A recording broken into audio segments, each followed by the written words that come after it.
India's permanent representative to the United Nations, Ruchira Kamboj, has reiterated India's steadfast support for a two-state solution to the Israel-Palestinian conflict during a United Nations General Assembly meeting on the use of veto. Kamboj emphasized India's commitment to a solution where Palestinian people can live freely under an independent country, while also acknowledging the security concerns of Israel. Expressing India's clear stance on the conflict, Kamboj condemned the loss of civilian lives, particularly women and children, as a result of the ongoing conflict between Israel and Hamas. She emphasized the importance of respecting international humanitarian law and called for prevention of further escalation and call of violence. Regarding the trigger of the conflict, Kamboj also pointed out the terror attack in Israel on 7th of October 2023 and univocally condemned the terrorism in all forms. She demanded an immediate and unconditional release of all hostages held by the terrorist groups. In addition, India also welcomed the efforts of the UN and international community in this regard and reaffirmed India's commitment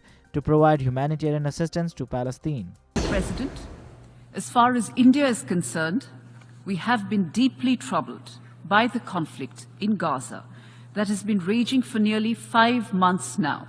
The humanitarian crisis has deepened, and the region and beyond have seen rising instability.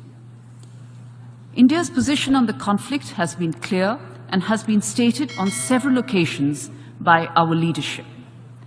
There are 4 key points here. 1. The ongoing conflict between Israel and Hamas has led to a large-scale loss of civilian lives, especially women and children. As I've mentioned before, this has also resulted in an alarming humanitarian crisis. This is simply unacceptable. We have strongly condemned the deaths of civilians in the conflict. It is critical to prevent a further escalation of violence and hostilities. It is also imperative to avoid the loss of civilian lives in any conflict situation. International law and international humanitarian law must be respected under all circumstances. 2.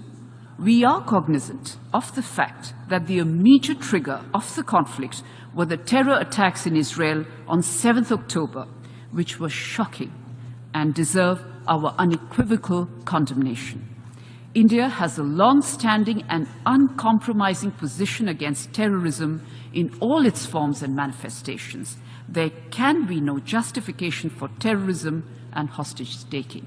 As such, we demand the immediate and unconditional release of all hostages.